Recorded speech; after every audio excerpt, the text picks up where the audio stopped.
Hello students, welcome to our YouTube channel Examosphere. उम्मीद है आप सब बिल्कुल ठीक होंगे एंड एंजॉय कर रहे होंगे इंडियन फॉरेन पॉलिसी की सीरीज़ को।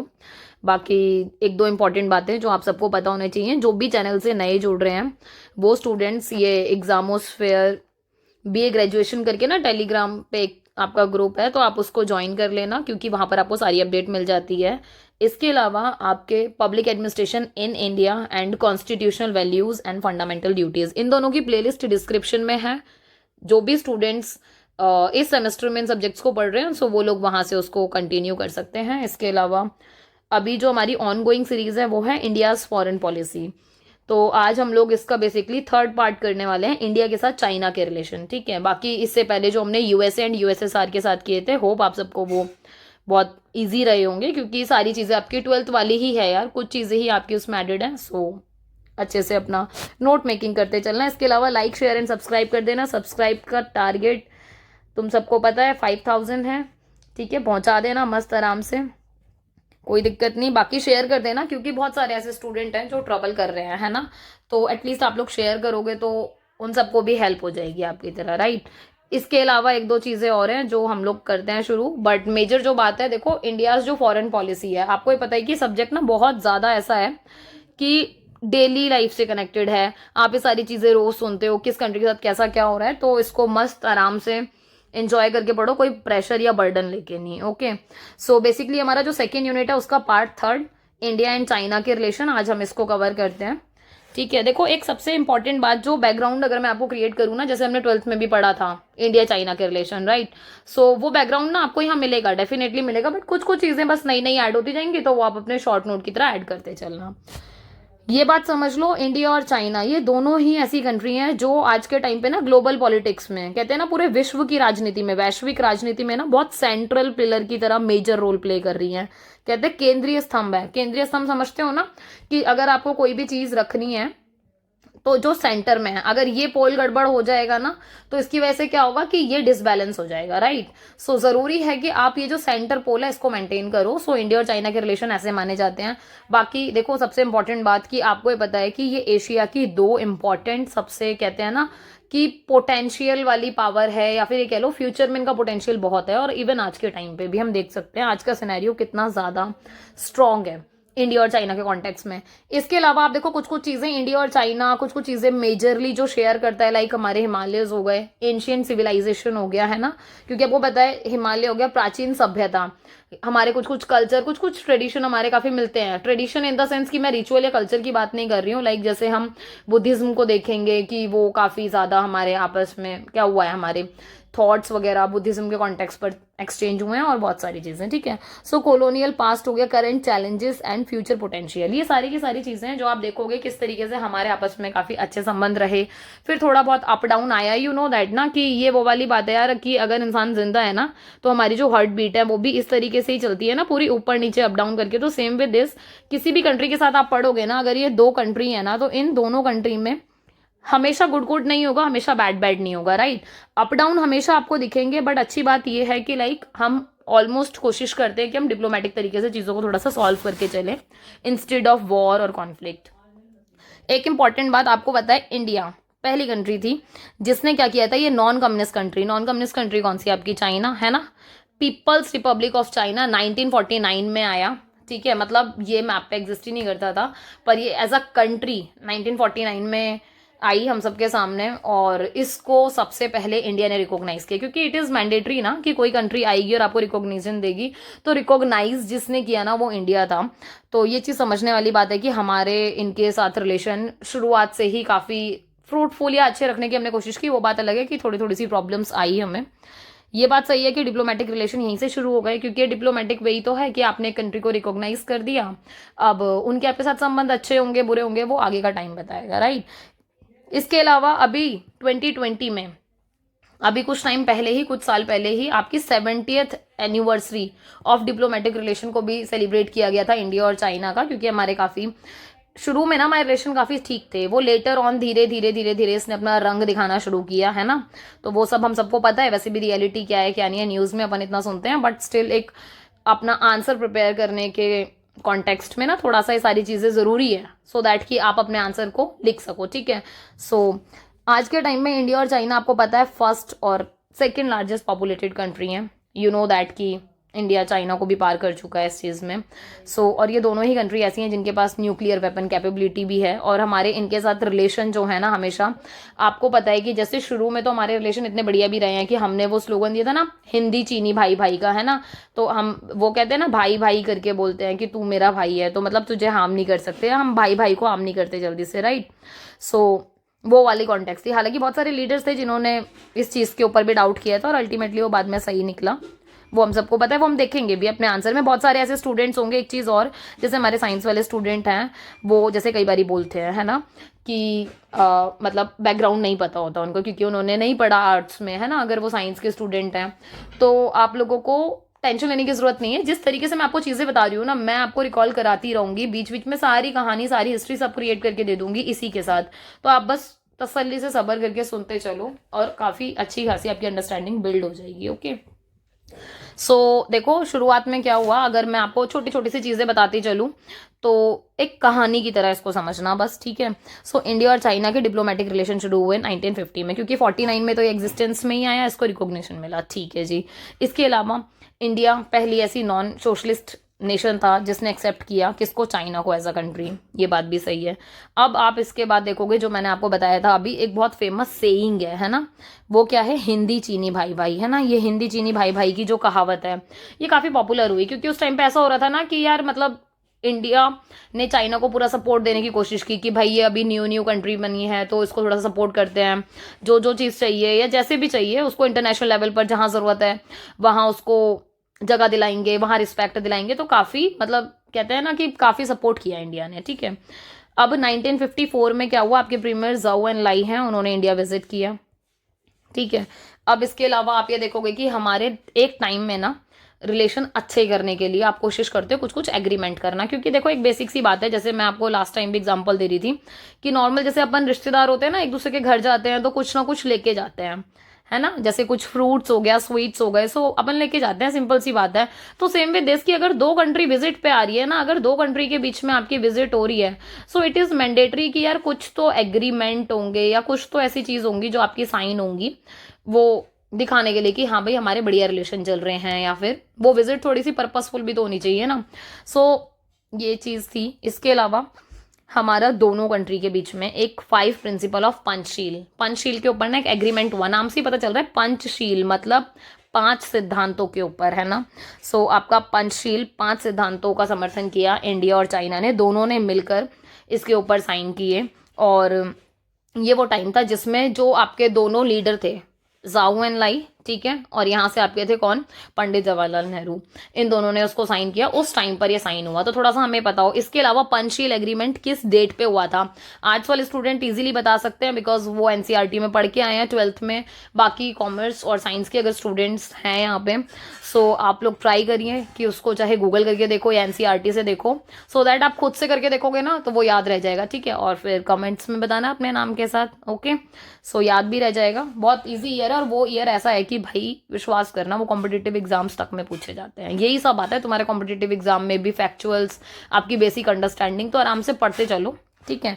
इसके अलावा ये वाली बात सही है कि जो आपके इंडिया से नेहरू थे वो भी गए विजिट पे, जैसे कि यहाँ से चाइना से यहाँ आए, ये तो एक्सचेंज विजिट होती है, कभी आप मेरे यहाँ आओगे कभी मैं आपके यहाँ आऊँ, है ना, एज अ कंट्री। तो ये चीज़ बहुत ज़रूरी है। तो पहला नॉन कम्युनिस्ट स्टेट थी मतलब इंडिया, जिसने चाइना को विजिट किया था। इसके अलावा 1955 में क्या हुआ, एफ्रो एशियन कॉन्फ्रेंस, ये भी हमने पढ़ी हुई है, नाम से रिलेटेड है, राइट। कि यहाँ पे क्या हुआ था, आपके नॉन अलाइनमेंट के लिए थोड़ा सा बैकग्राउंड क्रिएट होना शुरू हो गया था, है ना। एग्जैक्ट नहीं हुआ था बट काफ़ी बैकग्राउंड यहाँ पे मतलब हलचल हो चुकी थी कि हाँ भाई कुछ ऐसा अपन को काम करना है। 1955 में इंडिया चाइना ने पार्टिसिपेट किया, कहाँ पर, एशियन अफ्रीकन कॉन्फ्रेंस, इसको ना एफ्रो एशियन कॉन्फ्रेंस भी बोल देते हैं, ठीक है। अगर कहीं तुम्हारे कंटेंट में ऐसा कहीं कुछ लिखा मिले, टेंशन लेने की जरूरत नहीं है, सेम ही बात है, ठीक है। हुई कहाँ पर थी, इंडोनेशिया में थी। और यहाँ पर इन्होंने क्या किया, प्रमोट किया किस चीज़ को, किस भावना को इन्होंने सहयोग किया या बढ़ावा दिया कि हम आपस में Bandung spirit of friendship, unity and cooperation की, हम आपस में दोस्ती, एकता और सहयोग को बढ़ावा देंगे, ठीक है। इसके अलावा नॉन अलाइनमेंट मूवमेंट जो मैंने आपको बताया, इस कॉन्फ्रेंस का ही रिजल्ट था कि भाई अच्छा खासा बैकग्राउंड बन के तैयार हो गया और बेलग्रेड यूगोस्लाविया में आपकी फर्स्ट नाम सबमिट हुई 1961 में, ठीक है। और ये वाली बात सही है कि नेहरू चाइना को एक पोटेंशियल पार्टनर की तरह देखते थे। उनको ये लगता था नेहरू को कि यार हमने इसको रिकॉग्नाइज किया, राइट, तो ये हमें तो धोखा नहीं देगा या फिर हमें तो हार्म नहीं करेगा, ठीक है। तो ये वाली चीज़ हुई। और एक चीज़ और है यार, अगर देखा जाए तो उस दौर का अगर टाइम पीरियड थोड़ा समझें तो उस टाइम रिस्पॉन्सिबिलिटी बहुत सारी चीज़ें थी और आप रिस्क तो लेते ही हो, सीधी सी बात है। या तो आप किसी को ट्रस्ट करते हो या डाउट करते हो। उन्होंने ट्रस्ट किया, वो बात अलग है कि बाद में वो खेल गया चाइना बहुत सारी चीज़ों में। जैसे आप देखोगे तिब्बत इशू है ना, बफर स्टेट समझते हो ना, कि अगर ये दो बाउंड्री हैं और इसके बीच में जो है, तो दो के बीच में अगर कोई आ जाए तो वो बफर होता है, राइट। सो बफर स्टेट की तरह तिब्बत काम करता है और तिब्बत पे पूरी की पूरी ऑटोनॉमी, तिब्बत फ्री था, एकदम एकदम फ्री था, ठीक है। यहाँ से चाइना आया, इसने अपनी ऑटोनॉमी यहाँ स्टैब्लिश करनी शुरू कर दी, इनकी ऑटोनॉमी को हार्म करना शुरू किया कि भाई आप हमारे अंडर हो, ये वो करके पूरा का पूरा मामला ही गड़बड़ कर दिया, राइट। और यहाँ ये इंडिया थे, ठीक है। तो इंडिया ने बहुत कोशिश की थी कि वो सपोर्ट करे किसको, तिब्बत को, कि ये फ्री रहे। बट अल्टीमेटली फिर चाइना ने आपको क्या किया कि बोलना शुरू किया कि भाई आपने पंचशील में 5 एग्रीमेंट में साइन किया कि हम एक दूसरे की इंटरनल जो मैटर्स हैं उनमें इंटरफेयर नहीं करेंगे, तो आप कैसे कर रहे हो, और ये सारी चीज़ें। तो कहीं ना कहीं अल्टीमेटली फिर वॉर वगैरह भी हुई थी। बहुत सारे रीज़न है। जैसे आपको एक बात और बता दूं, जब हम इतनी स्टोरी सुन रहे हैं तो एक बार रिकॉल भी हो जाएगा कि जब तिब्बत में सारा इशू चल रहा था, तिब्बत के जो लोग हैं वो अपोज कर रहे थे। जैसे हमारे यहाँ पर आपके जैसे मंदिर में आपके पंडित होते हैं, ऐसे ही भाई वहां पर भी जैसे दलाई लामा है, एक पोस्ट का नाम है, ठीक है। It's not person name, it's post name. So Dalai Lama India है, ठीक है। और इंडिया में वो कहाँ ठहरे हुए हैं, आज भी इंडिया में ही हैं। अगर आप लोगों को पता हो तो प्लीज़ बताना। मैं आपको स्टेट बताती हूँ, जगह का नाम आप बताएंगे, ठीक है। हिमाचल प्रदेश में है, पर वो कहाँ ठहरे हैं वो बताना। अब दिक्कत ये हुई, जैसे ही इंडिया ने दलाई लामा को जगह दे दी तो चाइना तो भाई भड़क गया, उसकी तो बिल्कुल आत्मा बाहर आ गई कि भाई ऐसे कैसे आपने कर दिया, मतलब इनको आप सपोर्ट कर रहे हो, हेल्प कर रहे हो। तो ये सारे आपके रीजन थे कहीं ना कहीं भड़कने के, भड़काने के।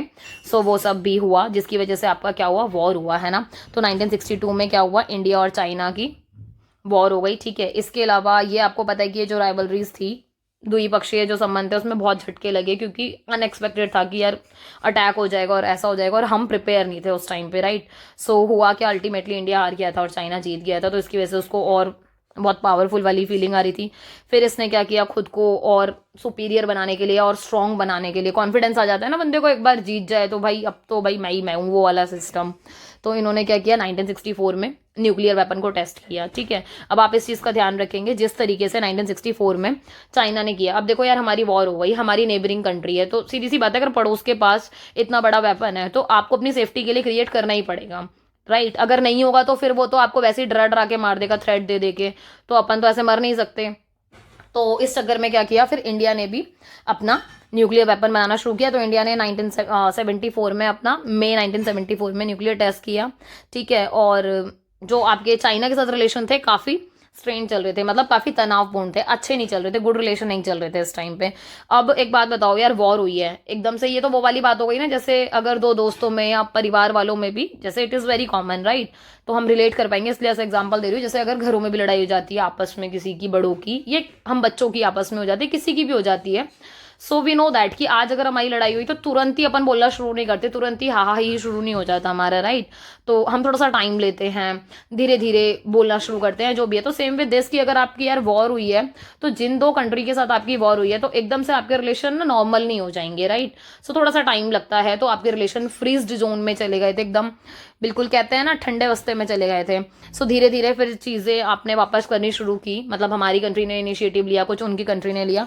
सो 1976 में इंडिया चाइना के रीस्टैब्लिश हुए डिप्लोमेटिक रिलेशन, बायलैटरल ट्रीटीज होनी शुरू हो गई, ये टाइज होने शुरू हो गई कि हाँ भाई चलो ठीक है, वापस से द्विपक्षीय संबंध आपस में क्या करते हैं, एस्टैब्लिश करते हैं। सो 1988 में आपके प्राइम मिनिस्टर थे राजीव गांधी, उन्होंने चाइना विजिट किया, ठीक है।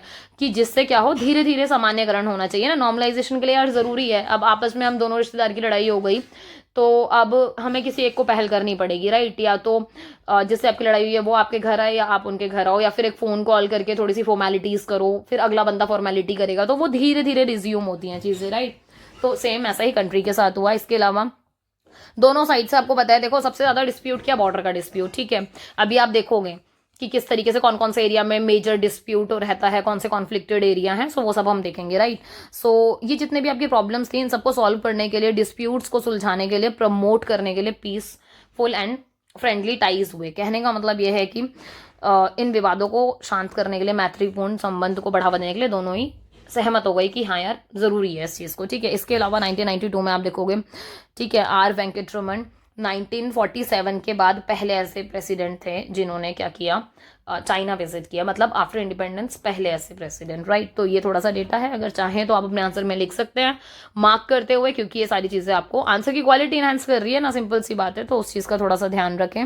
इसके अलावा आप देखोगे कि 1993 में आपके पीवी नरसिम्हा राव थे, ठीक है, पीएम, इन्होंने चाइना विजिट किया, ठीक है। इन्होंने फिर क्या किया, आपके पीस को मेंटेन करने के लिए कुछ कुछ ट्रीटीज साइन की, और सबसे बड़ी बात ये थी कि इनका सबसे जो मेजर वो था ना फोकस एरिया, वो ये था कि जो हमारा बॉर्डर एरिया है, राइट, चाइना और इंडिया का बॉर्डर एरिया है, वो जो लाइन है जिसको हम LAC बोल देते हैं, लाइन ऑफ एक्चुअल कंट्रोल, है ना, वहां पर शांति बना के रखनी है। तो उससे रिलेटेड आपने क्या किया, आपने मतलब हमारे जो पीएम है उन्होंने साइन किए।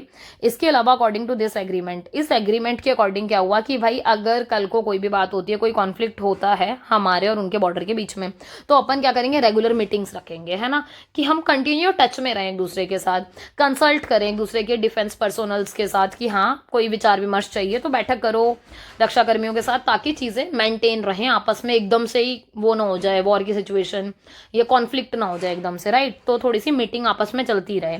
इसके अलावा 50th एनिवर्सरी पर अगर देखा जाए, इंडिया और चाइना के जो रिलेशन थे उस टाइम पे जो आपके प्रेसिडेंट थे वो KR नारायण थे, उन्होंने विजिट किया चाइना, ठीक है। इसके अलावा पीएम आपके अटल बिहारी वाजपेयी, उन्होंने भी चाइना विजिट किया 2003 में, ठीक है, और वहाँ पे वो साइन करके आए declaration on principle and comprehensive cooperation in India and China relation. That means कि जो आपके अटल बिहारी वाजपेयी थे 2003 में चाइना का जब उन्होंने दौर किया तो उन्होंने क्या किया कि सिद्धांत और व्यापक सहयोग संबंधी घोषणा पर हस्ताक्षर किए। घोषणा करते हैं ना दोनों मिलकर कि हाँ भाई मैं भी इस चीज़ से एग्री कर रहा हूँ और सामने वाली कंट्री भी इस चीज़ से एग्री कर रही है कि हाँ भाई हम पीसफुल रिलेशन मेंटेन करेंगे, तो उसके ऊपर साइन हुए।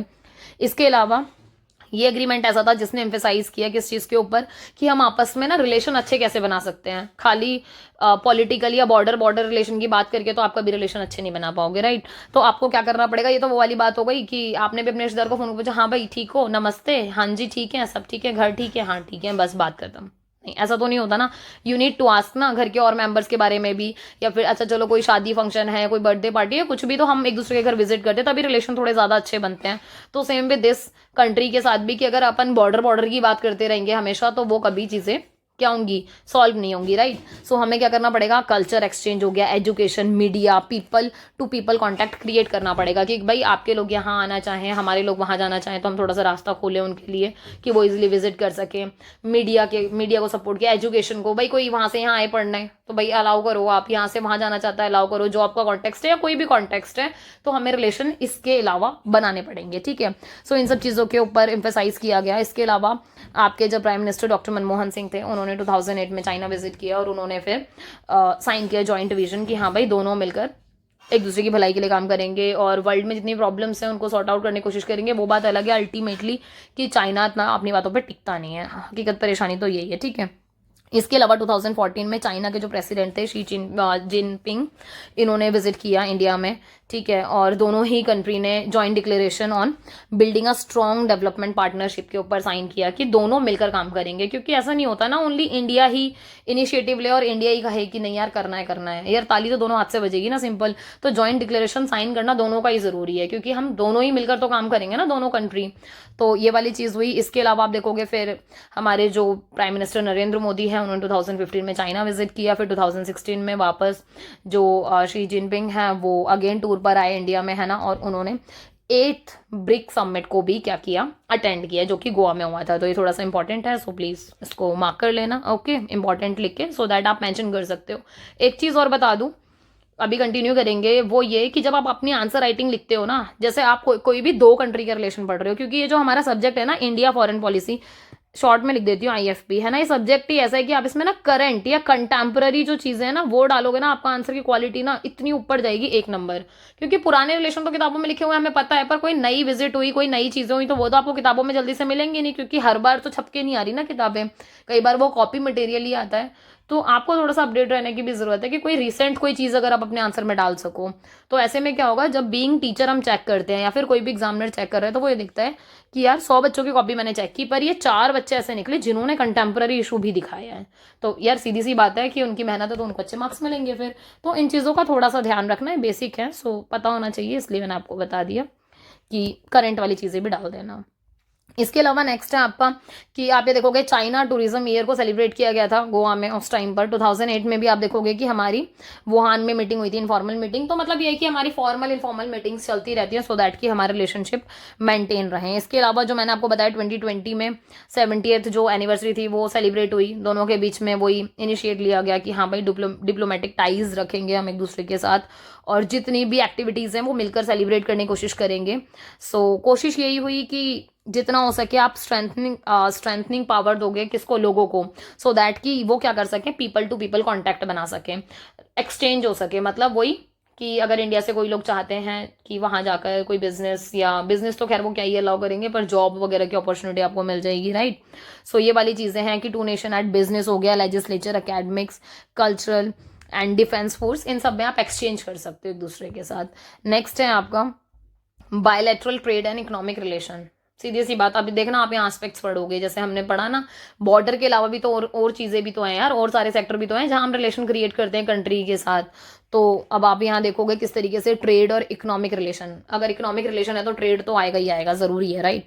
सो आपका इंडिया और चाइना रिप्रेजेंट करते हैं एशिया की मोस्ट डायनेमिक, है ना, और 2 लार्जेस्ट इकोनॉमिक्स। क्यों? क्योंकि आज के टाइम पर ना जितना रैपिडली एशिया में कंट्री ग्रो कर रही है ना, उतना रैपिडली, मतलब किसी कंट्री ने उतनी रैपिडली स्पीड से नहीं किया था यार, सीधी सी बात है, राइट। तो इसलिए इसको बहुत ज़्यादा क्या जाता है, क्रेडिट जाता है। बायलैटरल कमर्शियल टाइज दोनों के बीच में, कहने का मतलब ये है कि भारत और चाइना के बीच में क्या हुआ, बायलैटरल मतलब समझ रहे हो ना, द्विपक्षीय, जहां दो की बात हो रही है, ठीक है।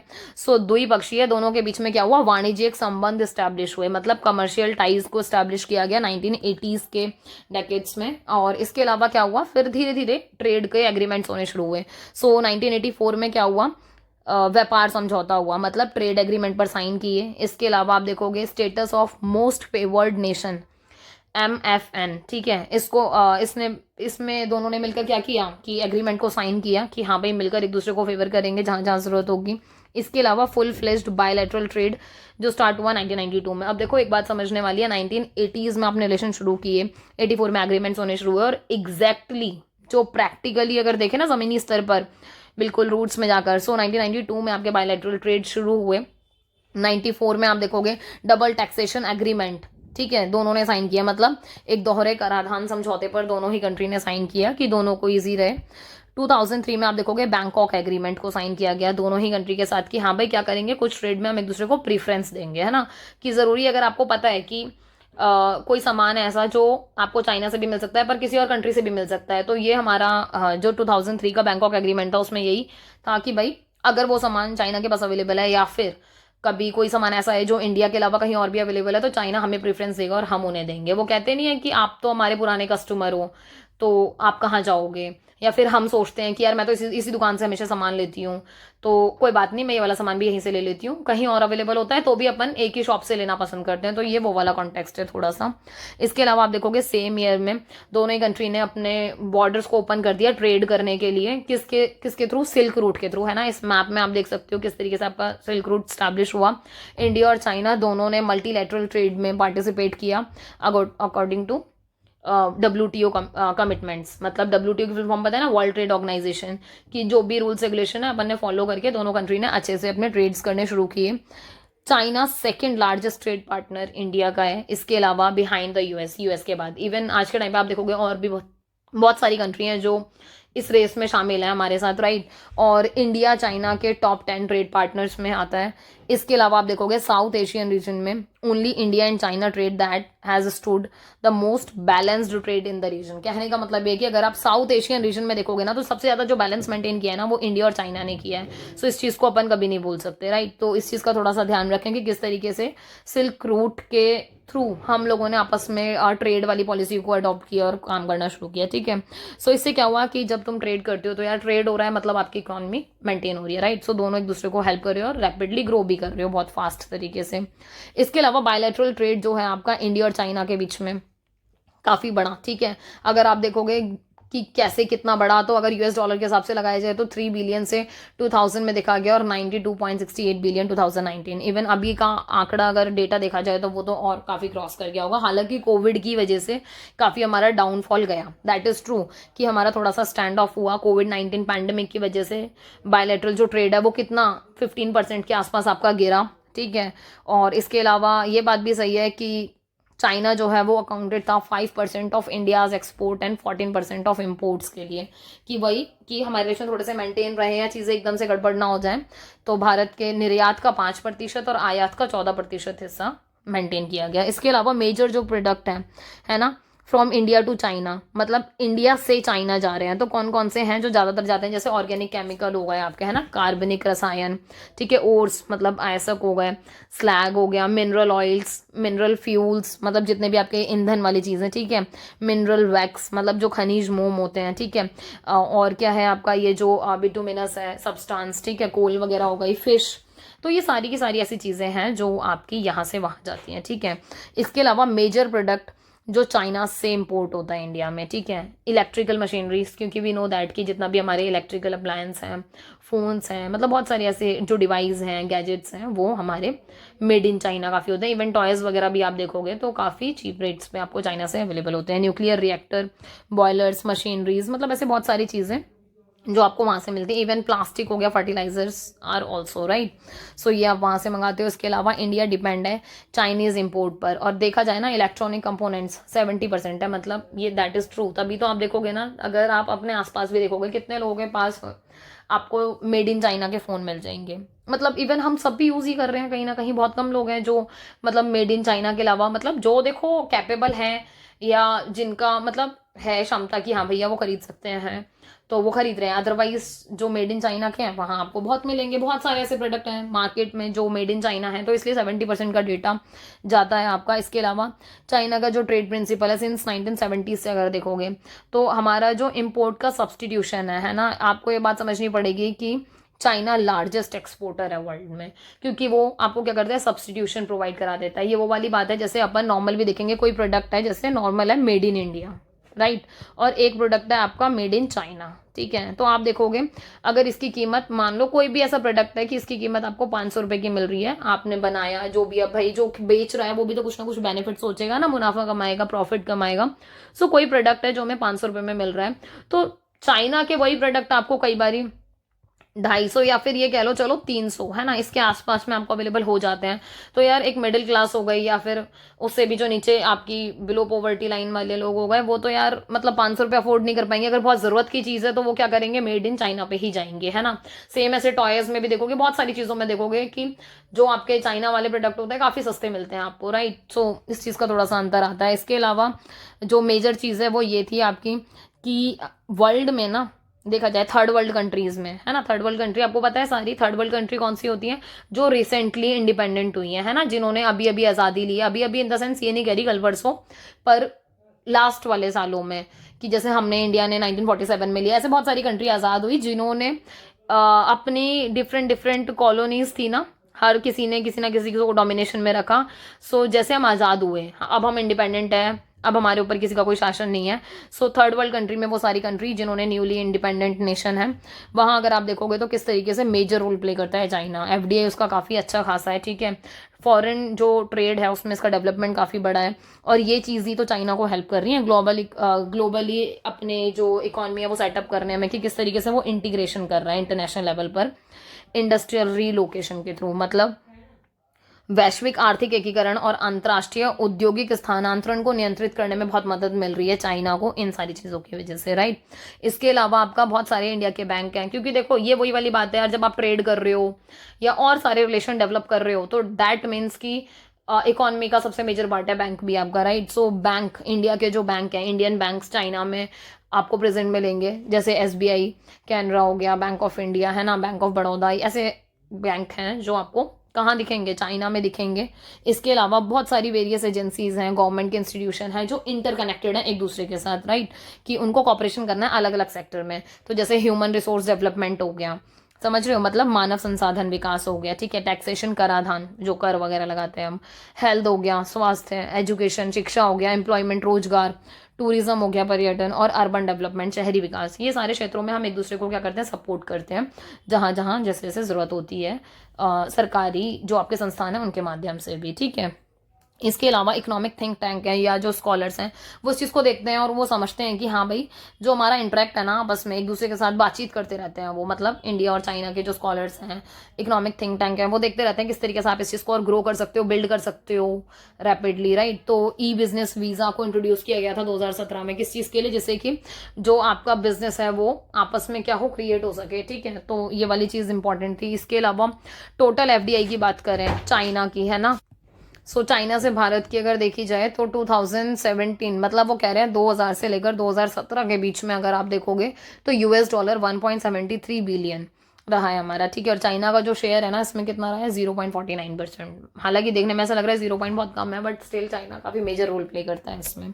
इसके अलावा दैट इज़ ट्रू कि देखो ये बात सही है कि इससे पता चल जाता है आपका, चाहे सिंगापुर हो, मॉरिशस हो, अमेरिका हो, जापान हो, स्विट्जरलैंड हो, है ना, इनके बीच में अगर आप देखोगे कि जो चाइना है ना वो इंडिया में उतना ज़्यादा इम्पोर्टेंट क्या है, इन्वेस्ट नहीं करता, दैट इज़ ट्रू। ये बिल्कुल सच्ची बात है कि जितना इन्वेस्टमेंट वो अदर कंट्री में कर रहा है उतना इंडिया में उसका इन्वेस्टमेंट नहीं है। बट स्टिल आप देखोगे जो इंडियन कंपनीज हैं, है ना, जहाँ पर आप देखोगे which have their presence in China, कि चाइना में उनकी है, जैसे इन्फोसिस हो गई, NIIT हो गया, रिलायंस इंडस्ट्रीज हो गई, ये आपको दिखेंगी कि हमारी मौजूदगी है वहाँ पर। और ऐसा ही होता है, देखो आप अगर थोड़े से डाउन जा रहे हो तो थोड़े से एफर्ट आपको एक्स्ट्रा मारने पड़ेंगे, कभी वो डाउन जाएंगे तो कभी उनको एफर्ट एक्स्ट्रा मारने पड़ेंगे, तो ये वो वाला मतलब खेल है या सिचुएशन है। इसके अलावा बहुत सारी ऐसी 100 कंपनी होंगी आपकी जो आप देखोगे कि चाइना की, जिन्होंने इंडिया में क्या किए हुए हैं, अपने ऑफिस स्टैब्लिश किए हुए हैं, जैसे इनमें से कुछ कुछ नाम भी हैं, जैसे हबिन इलेक्ट्रिक हो गए, ठीक है, और आपके ये आयरन स्टील लिमिटेड हो गए, ऐसे बहुत सारे आपको दिखेंगे कि जहां आपको ये बात समझ में आएगी कि खाली वो ही नहीं, हम भी मतलब मिलकर एक दूसरे के साथ क्या करें, कॉपरेट करें, तभी तो हो पाएगा ना। कॉपरेट ऐसा तो नहीं हो सकता आप जाके स्टैब्लिश कर रहे हो, वो नहीं कर रहे तो कैसे रिलेशन बिल्ड होंगे। इसके अलावा ट्रेड के ऊपर जो इम्पैक्ट पड़ा, अभी हमने जैसे पढ़ा, राइट, कोविड-19 का भाई काफ़ी अच्छा खासा 15% हमारा गिरा ट्रेड, राइट। तो आप ये वाली चीज़ देखो, जो बेसिक बात हम सबको ही पता है, हर बच्चे बच्चे को मिलेगी यार, ये बात तो बच्चे को पता है, मतलब कि चाइना से शुरू हुआ कोविड, ठीक है। ये वाली बात सही है कि पहला पेशेंट वहीं देखा गया। इसके चक्कर में क्या हुआ, पूरा का पूरा लॉकडाउन लगा, जब पैंडेमिक क्रिएट हुआ और पूरा लॉकडाउन इम्पोज हुआ, बहुत सारी कंट्रीज में हुआ, मतलब ठीक है, वर्ल्ड में, मतलब काफ़ी ज़्यादा जो कहते हैं ना ग्रोथ आपकी रुक गई। और ऐसा नहीं कि खाली इंडिया की रुकी है, चाइना की रुकी, मतलब ऑलमोस्ट वर्ल्ड में मतलब एक ठहराव सा आ गया, ठीक है। और इसकी वजह से क्या हुआ, पूरा इम्पैक्ट हुआ, अच्छा खासा प्रभाव पड़ा किसके ऊपर, ग्लोबल ट्रेड और इकोनॉमी के ऊपर। ये वाली बात सही है कि वैश्विक व्यापार और अर्थव्यवस्था काफ़ी प्रभावित हुई इससे। पैंडेमिक ने इतना बढ़िया इम्पैक्ट डाला कि जिसकी वजह से क्या हुआ कि इंडिया की जो इकोनॉमी है वो भी डाउन चली गई, समझ रहे हो। बहुत घाटा हुआ इस टाइम पे। इसके अलावा shutdown of industries in China due to pandemic has affected bilateral trade. यार सीधी सी बात है, जब आपके ट्रेड नीचे जा रहे हैं तो आप बायलैटरल ट्रीटीज कैसे करोगे, बायलैटरल जो भी आपने ट्रेड साइन किए थे वो आप नहीं कर पाओगे क्योंकि सब कुछ शट डाउन हो रखा है ना। इसकी वजह से प्रॉब्लम हुई, हर कंट्री ने सफ़र किया, not only India, not only China, है ना, इट्स ऑल ऑफ अस, जितनी भी कंट्री हैं उनके लिए, ठीक है। According to Economic Times and Global Times की अगर बात करें तो बताया कि इंडिया का जो एक्सपोर्ट है टू चाइना वो कितना डिक्रीज हुआ यूएस डॉलर के हिसाब से, अगर आप देखोगे तो 2.5 बिलियन, ठीक है। और जो इम्पोर्ट है वो भी ड्रॉप हुआ, सीधी सी बात है, एक्सपोर्ट और इम्पोर्ट दोनों ही ड्रॉप होगा ऐसी सिचुएशन में, ठीक है। नेक्स्ट है आपका कि जो प्राइस है अप्लायंस के वो इंक्रीज हो गए, क्योंकि शुरू में क्या था, आपके प्राइस बड़े नॉर्मल, ठीक है, जो अफोर्डेबल है, बट धीरे धीरे जब ऐसे पैंडेमिक वाली सिचुएशन आती है, प्रॉब्लम्स आती है, तो यू नो दैट ना कि प्राइस हाइक होता है, प्राइस बढ़ता है, तो अच्छा खासा प्राइस आपका बढ़ा, कीमतों में वृद्धि हुई, ठीक है। इसके अलावा इंडिया ने भी, मतलब इंडिया को क्या करना पड़ा, चाइना से स्टील वगैरह इंपोर्ट करना पड़ा, ठीक है। इसके अलावा डिप्लोमेटिक जो मैन्युफैक्चर यूनिट्स हैं वो क्लोज हो गई थी, ठीक है। हालांकि वो बात सही है, इसी टाइम पे आपकी बहुत सारी ग्रोथ भी हुई, जब आपको रियलाइज हुआ कि यार बड़ी दिक्कत है, आपको दूसरों के ऊपर डिपेंडेंट रहना पड़ रहा है, आपके यहाँ बंद है जो भी है, तो जैसे पीपीई किट हो गई, जब अच्छी क्वालिटी की नहीं मिली तो भाई हमने खुद से क्रिएट करी, मेड इन इंडिया को काफ़ी सपोर्ट मिला, टेक्नोलॉजिकली डेवलपमेंट इसमें कितना हुआ, राइट। तो ये सारी की सारी चीज़ें भी अपन डिनाई नहीं कर सकते, पर हाँ वो ये है कि मतलब कितने लोगों की जान गई, कितना बुरा हाल था वो हम सबको पता है, तो अपन उसमें नहीं जाएंगे। इसके अलावा आपको ये पता है पैंडेमिक के अलावा और भी बहुत सारी चीज़ें हैं, जैसे आप देखोगे कि it has made India realise, जैसे इंडिया को रियलाइज़ हुआ ना कि भाई आप दूसरों के ऊपर बहुत ज़्यादा भरोसे पे नहीं रह सकते, या फिर वही क्वालिटी वाली दिक्कत आ रही है, या फिर जो भी है। तो मेडिकल अप्लायंस हो गए, ठीक है, जितनी भी आपकी दवाई वगैरह हो गई, वो सारी की सारी चीज़ें आपने खुद से बनानी, क्रिएट करनी शुरू करी। और दैट इज़ ट्रू कि इंडिया में अगर आप देखोगे तो थर्ड लार्जेस्ट माना गया इंडिया उस टाइम पर, 14 largest in term of values. कहने का मतलब ये कि भारत में जितने भी आपके ये उद्योग थे, है ना, तीसरा सबसे बड़ा उद्योग इस टाइम पे माना गया। और अगर आप ओवरऑल देखोगे तो 14 माना गया, क्योंकि प्रॉब्लम ये थी कि भारत में, इंडिया में ना सबसे ज़्यादा क्या है कि जो आपका चाइना है वो किस चीज़ के ऊपर डिपेंड है, for supply of active pharmaceutical raw materials. कहने का मतलब आपके यहाँ कच्चा माल बहुत ज़्यादा उपलब्ध है, राइट। सो आप कच्चा माल जब भिजवाओगे तभी तो वो तैयार करके भेजेगा ना। पर अगर आप ही सीख लो अपने ही माल को यूज़ करके तैयार माल बनाना, तब तो और बढ़िया हो जाएगा। सो अपन ने वो चीज़ सीखी कहीं ना कहीं, ठीक है। सो इंडिया ने रियलाइज़ किया कि भाई वो खुद से अपने इंडिजीनियस जो प्रोडक्शन है वो कर सकते हैं, तो इस चीज़ की बात हुई। इसके अलावा इंडिया की जो गवर्नमेंट है उन्होंने एफडीआई की पॉलिसी को चेंज किया इस टाइम पर। उनको समझ में आया कि हाँ भाई हमें अपनी मतलब बहुत सारी चीज़ों को क्या करना पड़ेगा, बदलना पड़ेगा, एक्सचेंज करना पड़ेगा। तो मतलब मेजरली ना उन देशों के साथ जो भी संबंधित हैं हमारी खुद की बॉर्डर से, मतलब जो भी हमारा बॉर्डर एरिया उनसे रिलेटेड जितने भी आपके थे, आपने सबके साथ क्या हुआ, अपनी एफडीआई पॉलिसी को थोड़ा चेंज किया। जहाँ ज़रूरत थी आपने थोड़ी ईजी रखी चीज़ें, जहाँ ज़रूरत थी थोड़े से टफ या रिजिड रहे आप, ठीक है। इसके अलावा सबसे इंपॉर्टेंट बात गलवान वैली की हो रही है, ठीक है। इंसिडेंट हुआ जून 2020 में। अब जब ये इंसिडेंट हुआ तो यार हमें बहुत दिक्कत हुई, और देखो मैप में आप देख सकते हो कि ये किस जगह रिप्रेजेंट हो रहा है, ये गलवान वैली, ठीक है। तो आपको ये बात समझ में आई कि भाई एकदम से प्रॉब्लम्स क्रिएट होनी शुरू हुई चाइना की साइड से, ठीक है। अब इंडिया के पास यार एक ही चीज़ होती है जो सबसे स्ट्रांग है, क्योंकि हमारा ट्रेड स्ट्रांग है, ठीक है। तो अपन सबसे पहले उसी को रोक सकते हैं, राइट। इंडिया ने बाइकआउट करना शुरू किया कि हाँ भाई हम क्या करेंगे, बहिष्कार करेंगे जितनी भी चाइनीज गुड्स हैं, है ना। और ये चीज़ हम सबको याद है, क्योंकि यार ये अभी की बात है, ऐसा नहीं है 50-60 साल पुरानी बात है कि धुंधली धुंधली याद है, नहीं। ये हम सबकी जहन में आज भी है कि किस तरीके से हम सब ने उसको क्या किया, बहिष्कार किया, बाइकआउट किया। इसके अलावा आप देखोगे इंडिया जो इंडियन रेलवे के साथ जो डील थी, ठीक है, चाइनीज फॉर्म की 471 करोड़ की, भाई वो भी कैंसिल कर दी, नहीं चाहिए अपने को।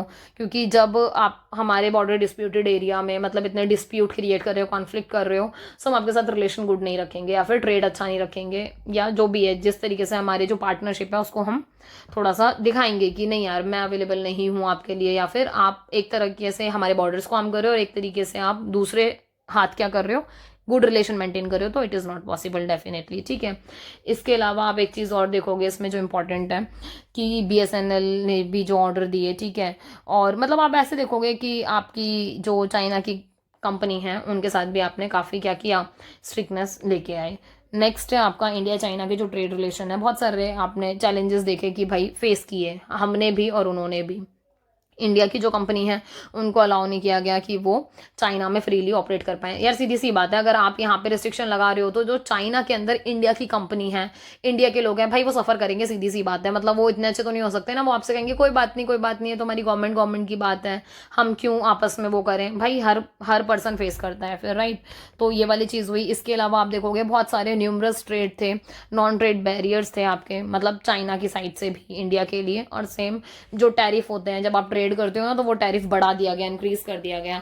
एक और चीज़ लैक ऑफ इंफ्रास्ट्रक्चर डेवलपमेंट था, बॉर्डर डिस्प्यूट बहुत ज़्यादा था दोनों ही कंट्री के बीच में, तो इसकी वजह से भी बहुत दिक्कत हुई थी। मतलब व्यापार वगैरह हमारा बिल्कुल गड़बड़ हो गए थे, रिलेशन बहुत ख़राब हो गए थे, ठीक है। इसके अलावा आप देखोगे destroyed the trade between both the country. आपको पता है भाई दोनों ही देशों के बीच में व्यापार एकदम गड़बड़ हो गया, सब कुछ मतलब काफ़ी डाउन चला गया। इसके अलावा जो हमारा इकोनॉमिक्स ऑफ स्केल है या फिर चीप लेबर है, समझ रहे हो, क्योंकि हमारे यहाँ कम कीमत वाले आयात भी हैं। जैसे आप देखोगे जो चीप लेबर में मिलेगी आपको, या फिर कम प्राइस में इलेक्ट्रॉनिक डिवाइस अवेलेबल कराता है चाइना आपको, ठीक है। क्लोथिंग हो गया, टेक्सटाइल हो गया, मशीनरी पार्ट्स हो गए, सारे के सारे आपको सस्ते दामों पर अवेलेबल होते हैं। तो अब चाइना कहीं ना कहीं अपना दिखाएगा कि वो या तो रेट बढ़ाएगा या फिर पीछे से वो भी मतलब थोड़ी सी रिस्ट्रिक्शन या रिजिडिटी तो दिखाएगा ही ना, ठीक है। इसके अलावा आप देखोगे cheap manufactured products thus hampering Indian domestic markets and affect their manufacturing units। ये बात भी सही है कि देखो अगर मैंने अभी थोड़ी देर पहले आपको वो एग्जांपल दिया था ना सस्ती दाम वाला, कि चाइना का कोई प्रोडक्ट है कम दामों पे अवेलेबल है, ठीक है, और वही प्रोडक्ट अगर इंडिया में बना रहे हैं हम तो उसके दाम थोड़े ज़्यादा हैं। तो यार ऐसे में क्या होता है, जो हमारी डोमेस्टिक मार्केट है वो इफेक्ट होती है, राइट। जो हमारा खुद के प्रोडक्ट्स हैं मतलब वो उतने नहीं बिकते जितने बाहर के बिकते हैं। रीज़न क्या है, ऐसा नहीं है कि हमारे लोगों को मज़ा आता है बाहर का सामान खरीदने में, नहीं। रीज़न ये है कि यार हम इतने कैपेबल नहीं हो पाते कि हम 500 में उस चीज़ को खरीद पाएँ। अगर मुझे पता है वो 250 में मिल रहा है या फिर 300 में मिल रहा है, तो मुझे पता है मेरे वो 200 रुपये कहीं और काम आ जाएंगे, है ना। तो इस तरीके से मतलब ये भी एक रीज़न है जिसका वो अच्छा खासा फायदा उठाता है। बट एक बात और समझ लो, एक्सेसिव आपका चाइना के जो चाइनीज टॉय हैं वो मार्केट में, ठीक है। अब इसके अलावा एक बात बताओ, जब कोई भी चीज़ एक्सेसिव होती जाती है एक टाइम बाद, तो आपके जो खुद के लोग हैं, है ना, जो आपके यहाँ के मेड इन इंडिया वाले प्रोडक्ट हैं या वो बहुत सारी चीज़ें हैं यार, वो लोग सफ़र कर रहे हैं, वो लोग भी तो आवाज़ उठाएंगे और बात बोलेंगे। तो अब ऐसे में क्या होता है कि जो इंडिया के टॉय इंडस्ट्री है भाई, वो स्ट्रगल कर रही है सर्वाइव करने के लिए, कि कैसे भी करके सर्वाइव तो कर जाएं कम से कम, क्योंकि उनके बंद होने की नौबत आ गई है, कोई खरीद नहीं रहा या फिर महंगे की वजह से बहुत कम लोग खरीद पा रहे हैं उसको। तो अब ऐसे में क्या हुआ कि बहुत सारी जो चाइना की वजह से बहुत सारी ऐसी इंडिया की जो टॉय कंपनीज हैं वो शट डाउन हो गई, बंद हो गई। अब ये प्रॉब्लम्स आने लगी। अब ना नरेंद्र मोदी हैं जो आपके प्राइम मिनिस्टर, उन्होंने क्या किया, एक इनिशिएटिव लिया, उन्होंने एक इनोवेशन बनाया। क्या उन्होंने कहा कि आप खुद इनोवेट करोगे इंडियन टॉयज को, राइट। और किसके अंडर, अंडर आत्मनिर्भर भारत, समझ रहे हो। अब इसकी बात हो रही है आत्मनिर्भर भारत की, कि अब आप आत्मनिर्भर मतलब अब आप खुद से सेल्फ इंडिपेंडेंट बनोगे, खुद से आप अपने टॉयज बनाओगे। अब आपको जरूरत ही नहीं बाहर से मंगाने की, या फिर वो इतने हावी हो पा रहे हैं, आप खुद से भी क्रिएट करो, दो टक्कर दो, एग्जिस्ट करो, ठीक है। सो ये वाली चीज़ हुई, तो इसको इनॉग्रेट किया उन्होंने हमारे प्राइम मिनिस्टर नरेंद्र मोदी ने इंडिया टॉय फेयर 2021 में। सो मेड इन चाइना को बिल्कुल टक्कर देने के लिए आपका आत्मनिर्भर भारत आया एग्जिस्टेंस में, ठीक है। इसके अलावा कल्चर और educational relation, that is true. अभी हम थोड़ी देर पहले कह ही रहे थे कि एक सेक्टर पे नहीं, हम सारे एस्पेक्ट्स पर रिलेशन बनाते हैं। सो अगर हिस्टोरिकल टाइम पीरियड में देखोगे तो बहुत सारे ऐसे बुद्धिस्ट स्कॉलर्स हैं आपके, है ना, या फिर आप देखोगे तीर्थयात्री हैं, है ना, जो क्या करते हैं, इंडिया से चाइना, चाइना से इंडिया विजिट करते हैं, ठीक है। और सिल्क रूट के माध्यम से, या वो जो वे था उसको मतलब उन लोगों ने फॉलो किया। इंडिया के भी बहुत सारे ऐसे मॉन्क्स दिखेंगे आपको जो क्या करते हैं, जैसे कुमार जीव हो गए, बौद्ध धर्म हो गए, ठीक है, धम्मशेम हो गए, ये सब कहाँ गए, चाइना गए। उन्होंने भी बुद्ध धर्म को या फिर जो बुद्धिज्म है ना, उसको थोड़ा सा स्प्रेड करने में या उस आइडियोलॉजी को स्प्रेड करने में हेल्प की। योगा देख लो, चाइना में बड़ा पॉपुलर हो गया, ये बात भी सही है। इसके अलावा आपके जो इंडियन पीएम हैं, जब वो चाइना विजिट करते हैं तो उन्होंने खुद से क्या किया, मतलब साइन वाइन कराए। किस चीज़ के लिए, एक अकॉर्ड साइन हुआ कि वहाँ पे क्या होगा, एक योगा कॉलेज शुरू होगा, और कहाँ पर, युआन में, ठीक है। युआन नहीं बोलेंगे इसको, आई थिंक यूनान बोलेंगे, राइट।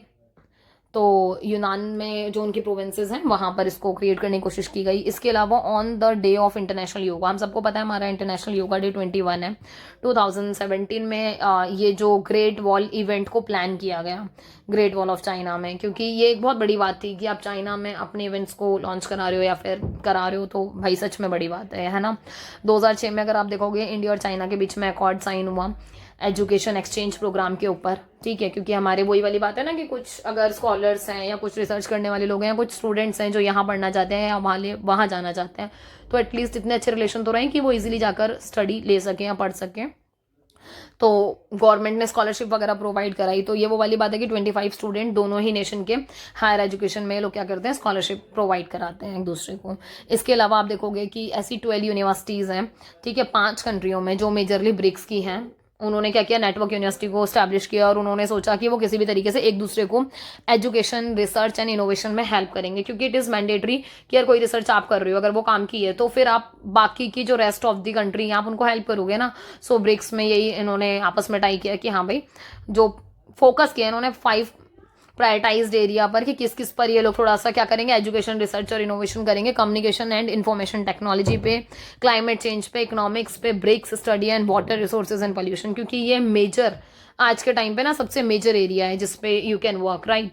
सो इसके ऊपर हुआ कि हाँ भाई हम इन सारी चीज़ों पर क्या करेंगे, काम करेंगे। हिंदी वाले स्टूडेंट इसको ऐसे देख सकते हैं, अनुसंधान की बात हो रही है, रिसर्च है ना, रिसर्च करने की बात हो रही है कि किस तरीके से जो नवाचार में एक दूसरे के साथ आप जुड़ते हो, टेक्नोलॉजी शेयर करते हो, तो क्या क्या है, सूचना प्रौद्योगिकी हो गई, जलवायु परिवर्तन, अर्थशास्त्र, ब्रिक्स का अध्ययन, जल संसाधन, प्रदूषण, ऐसी 5 प्राथमिकता वाले क्षेत्र ढूंढे गए जिनके ऊपर काम करेंगे और एक दूसरे को हेल्प करेंगे।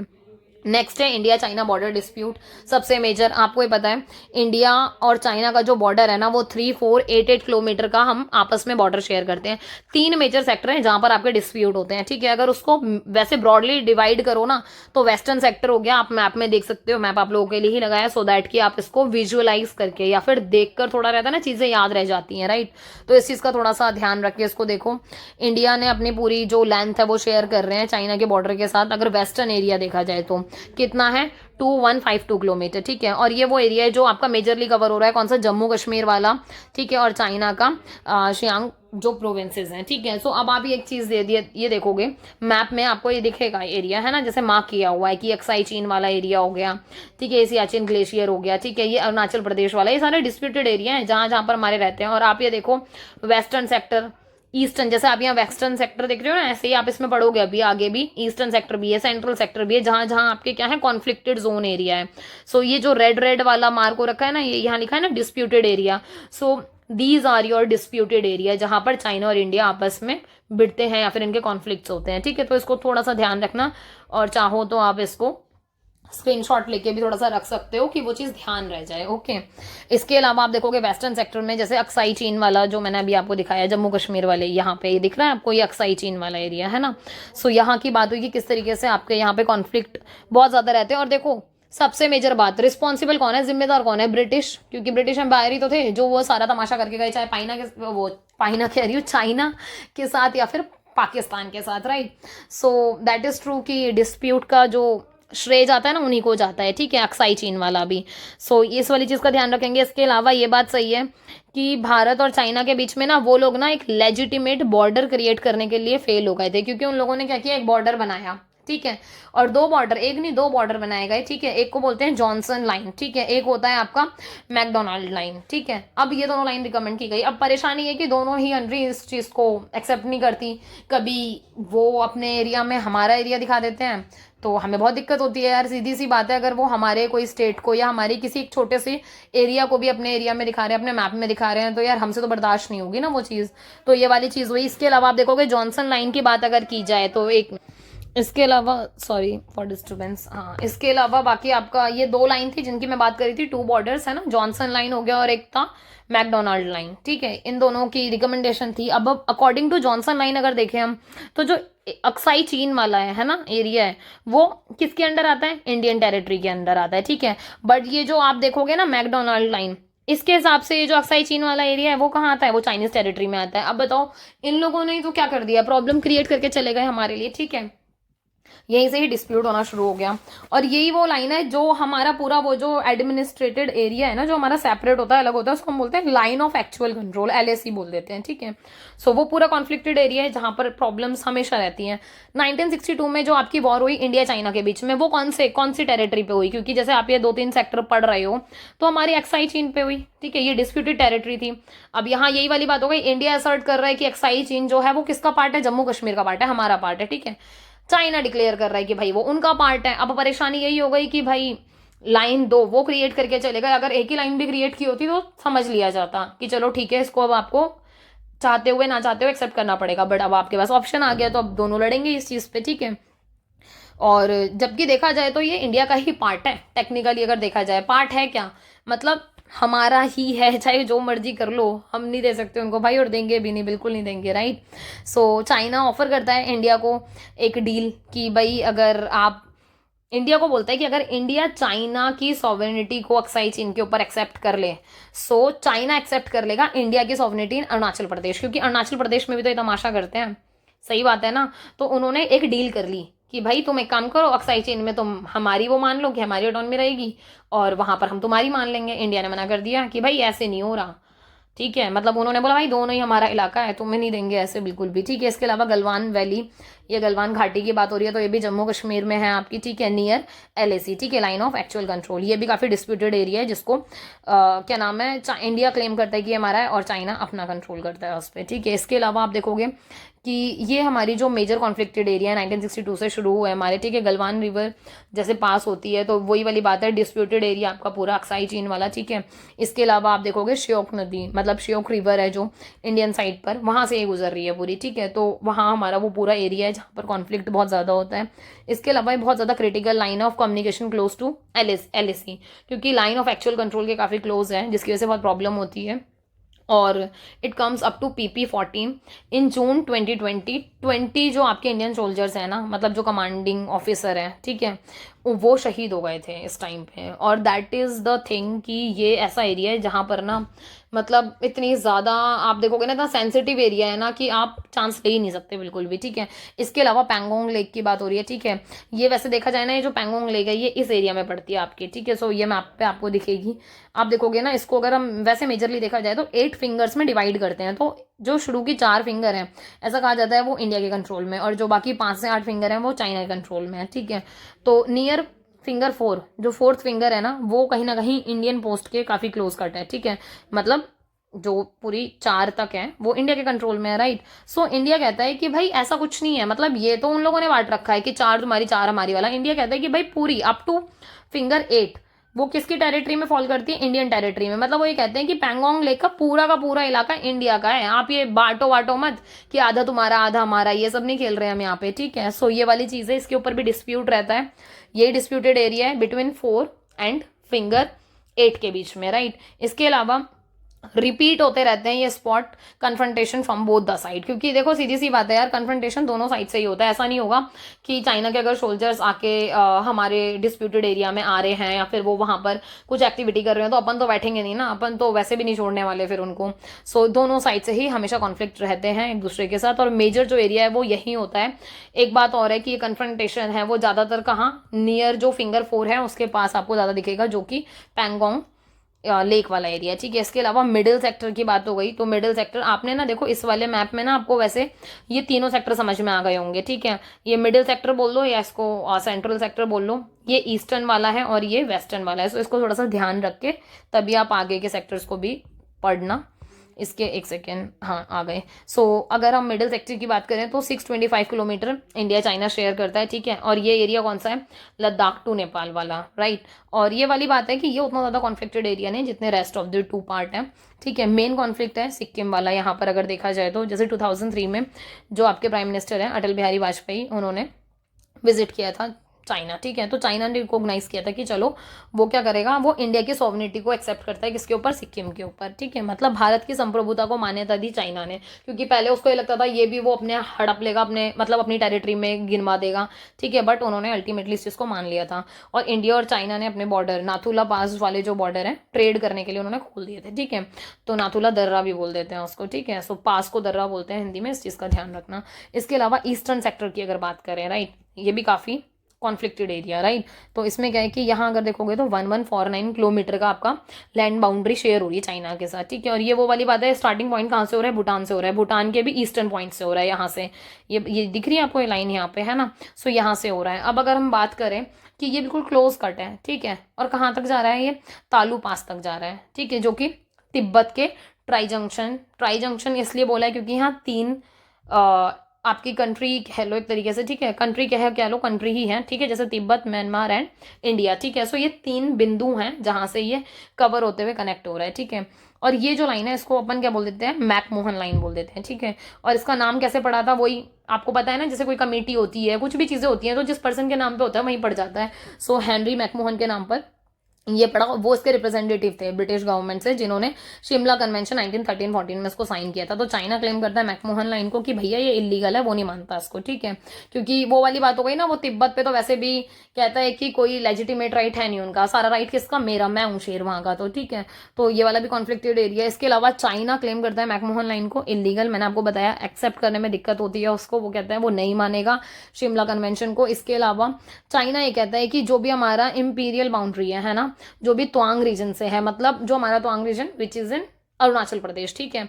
मतलब अरुणाचल प्रदेश के जो त्वांग क्षेत्र है ना, उसको तिब्बत के विस्तार के रूप में, मतलब वो कहता है एक्सटेंशन है वो तिब्बत का, क्योंकि तिब्बत के ऊपर उसने अपनी ऑटोनॉमी स्टैब्लिश कर ली, तिब्बत में अपना राज चलाता है। तो वो कहता है कि भाई तिब्बत का वो वाला एरिया, मतलब वो उससे बिल्कुल टच होता है ना।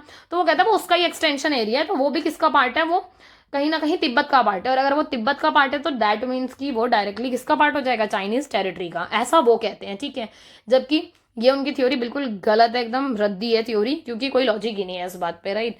इसके अलावा ब्रिटिश एक्सेप्ट करते हैं चाइना की जो सॉवरेनिटी ओवर तिब्बत। एक आग ये भी लगा के गए, सबसे ज्यादा आग तो इन्होंने ही लगाई है ब्रिटिशर्स ने, है ना।